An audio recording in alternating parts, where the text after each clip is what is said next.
അമ്പലങ്ങളിൽ മാത്രമല്ല പട്ടികൾ പോയി പ്രാർത്ഥിക്കുന്നത്, പള്ളിയിലും കണ്ടോ പ്രാർത്ഥനയ്ക്ക്. സൺഡേ പ്രാർത്ഥനയ്ക്ക് പള്ളിയിൽ പുറത്തിരുന്നാ പ്രാർത്ഥിക്കുന്നത്.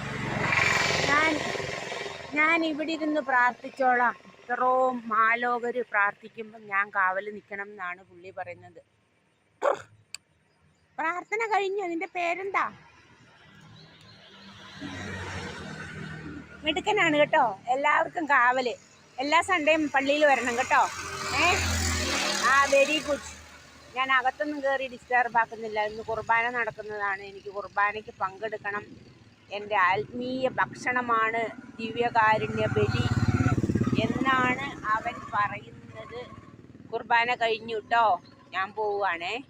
അവിടെ കിടന്നു എല്ലാവരും. ഈ പള്ളിയിലെ ഇന്ന് ദിവ്യബലിക്ക് വന്ന ഓരോ വ്യക്തിയും പോയതിന് ശേഷം മാത്രമേ ഞാൻ തിരിച്ചു പോകൂ. എൻ്റെ ഉത്തരവാദിത്തമാണ് ഈ കാവൽ.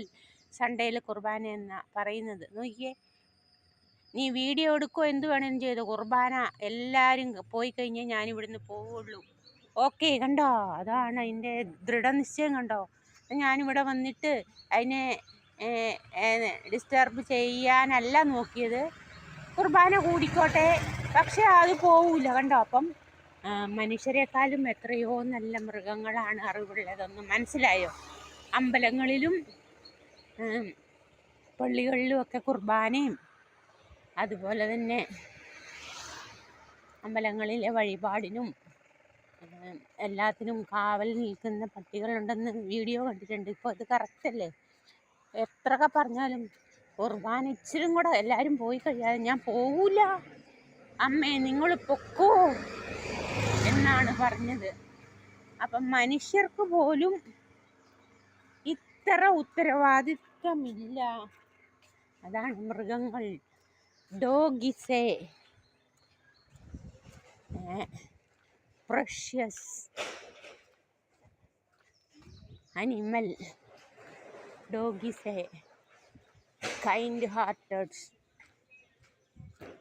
House keeping, security. കണ്ടില്ലേ? രാവിലെ ബേക്കറികളൊക്കെ തുറന്നു.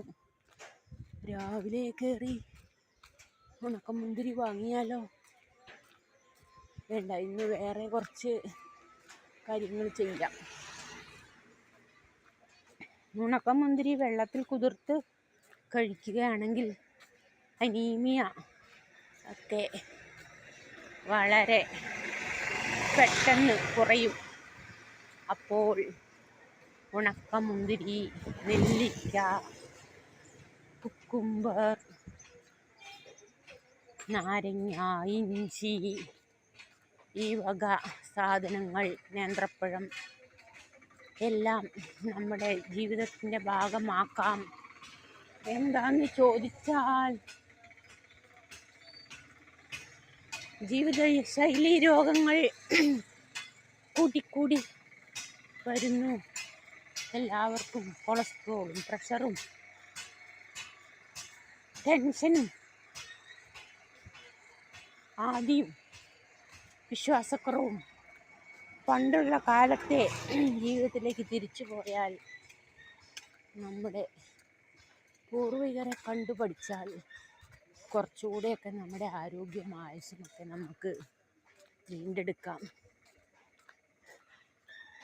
പിന്നെ നമ്മളുടെ ബോഡി മൂവ്മെൻറ്റ്സ്, എക്സർസൈസുകൾ, football, volleyball, kabaddi, shuttle, cricket, Thiruvathirakali, Oppanakali, പണ്ടത്തെ കുട്ടികളുടെ കളികൾ, സാറ്റ്, ഇതൊന്നും ഇപ്പം കാണാനില്ല. ഇപ്പോൾ എല്ലാവരും ഫ്ലാറ്റിനകത്ത് അടച്ചിരിക്കുക. അല്ലെങ്കിൽ പിള്ളേരാണേലും 24 hours ട്യൂഷനും ക്ലാസ്സും മൊബൈലും ആയിട്ടിരിക്കുന്നു. പ്രകൃതിയിലേക്ക് ഇറങ്ങി. ചിങ്ങമാസം വരവാണല്ലോ. ചിങ്ങമാസം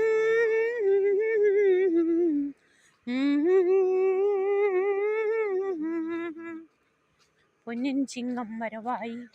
ശരിക്കും പറഞ്ഞാൽ കർക്കിടകമാണെന്നൊരു ഫീലിങ് ആർക്കും ഇല്ല എന്ന് തോന്നുന്നു. കാലാവസ്ഥ തന്നെ മാറിപ്പോയിരിക്കുന്നു. കാലാവസ്ഥയ്ക്കും വ്യതിയാനം സംഭവിച്ചിരിക്കുന്നു. കർക്കിടകത്തിൻ്റെ ഫീലൊക്കെ ഇല്ല. കർക്കിടക മാസം ആണോ എന്ന് ചോദിക്കുക ചിലവർ. ആർക്കും അറിയുന്നില്ല.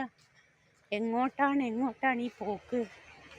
സാമ്പത്തിക പ്രതിസന്ധി, യുദ്ധം, അശാന്തി എന്ന് വേണ്ട, നമ്മുടെ കുട്ടികളും സഹോദരങ്ങളും ഒക്കെ ജോലിക്കും ഉപജീവനത്തിനുമൊക്കെ വേണ്ടി വിദേശ രാജ്യങ്ങളിലേക്ക് വിദ്യാഭ്യാസത്തിനൊക്കെ വേണ്ടി പോയവരില്ലേ, അവർക്കൊക്കെ പ്രതികൂലമായി ഭാവിക്കുന്ന യുദ്ധം നടന്നുകൊണ്ടിരിക്കുന്നു. എത്രയും പെട്ടെന്ന് ലോക സമാധാനം കൈവരിക്കട്ടെ എന്ന് ജഗദീശനോട് പ്രാർത്ഥിച്ചുകൊണ്ട് ചില സ്ഥാപനങ്ങളൊക്കെ പണ്ടത്തെ ആചാരങ്ങളൊക്കെ പിന്തുടർന്ന് പോകുന്നത് ഈ പുറംനാട്ടുകരയിലുണ്ട് കേട്ടോ. വ്യാസപീഠം, ശ്രീ ശാരദ മഠം, ഹിന്ദുക്കളുടെ ഒരു വനിതകളുടെ ഒരു മഠമാണിത്. അവർക്ക് സ്കൂളും ഉണ്ട്, ശ്രീ ശാരദാ മാതാ അവിടെ. കർണാടകര ഗേൾസ് ഹൈസ്കൂളുണ്ട്. നല്ല മനോഹരമായ ചെടികളാൽ, അതുപോലെ തന്നെ ഇവിടെ ബോയ്സ് സ്കൂളുണ്ട്.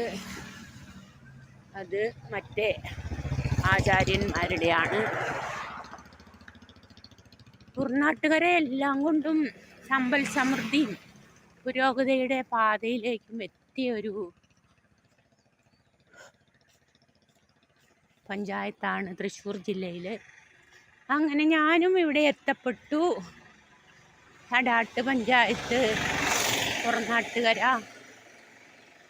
ഇവിടെ കേന്ദ്രീയ വിദ്യാലയം സ്ഥിതി ചെയ്യുന്നതിനാൽ അധികം ആൾക്കാരും ഇവിടേക്ക് സ്ഥലം വാങ്ങി വീട് വാങ്ങി സെറ്റിലാവുന്നവരുണ്ട്. ഇതാണ് ശ്രീരാമകൃഷ്ണ ഗുരുകുല വിദ്യാമന്ദിർ HSS. ഇവിടെയാണ് ഇലക്ഷൻ വോട്ടിങ്ങും ഒക്കെ.